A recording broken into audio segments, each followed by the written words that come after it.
નમસ્કાર દર્શક મિત્રો, પોલીસ ફોકસ ન્યૂઝ ચેનલમાં આપનું હાર્દિક સ્વાગત છે। લીમખેડાના પ્રતાપપુરા ગામે વહીવટદાર શ્રી હરીશ બારિયા સાહેબની અધ્યક્ષતામાં ગ્રામસભા યોજાઈ। દાહોદ જિલ્લાની લીમખેડા તાલુકાના પ્રતાપપુરા ગ્રામ પંચાયત ખાતે વહીવટદાર શ્રી હરીશ બારિયા સાહેબની અધ્યક્ષતામાં ગ્રામસભા યોજાઈ હતી।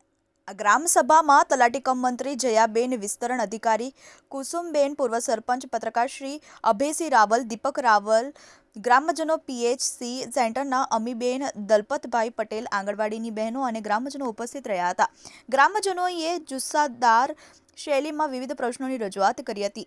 પ્રતાપપુરા વહીવટદાર શ્રી હરીશ બારિયા સાહેબે જણાવ્યું હતું કે 2024થી 25નું આયોજન કરવાનું છે। મારે પ્રતાપપુરા ગ્રામ પંચાયતમાં વહીવટદાર તરીકે 1.5 વર્ષ થયા છે। અગાઉ જે કામ ઓનલાઈન થયા છે, પરંતુ સરપંચ છે નહીં એટલે મેં કામો કર્યા નથી। નવા સરપંચ આવશે ત્યારે કામો કરશે, જવાબદારી કોણ લે તેમ જણાવ્યું હતું।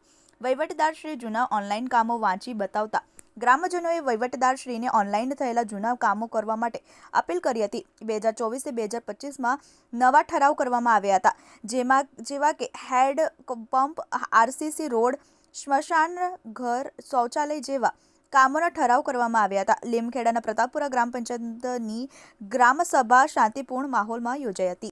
મિત્રો, આવા જ અવનવા સમાચાર જાણવા માટે અમારી ચેનલને લાઈક કરો, સબસ્ક્રાઇબ કરો અને બેલ આઇકોન પર પ્રેસ કરો, જેથી અમારી ન્યૂઝની બધી જ અપડેટ આપને મળતી રહે।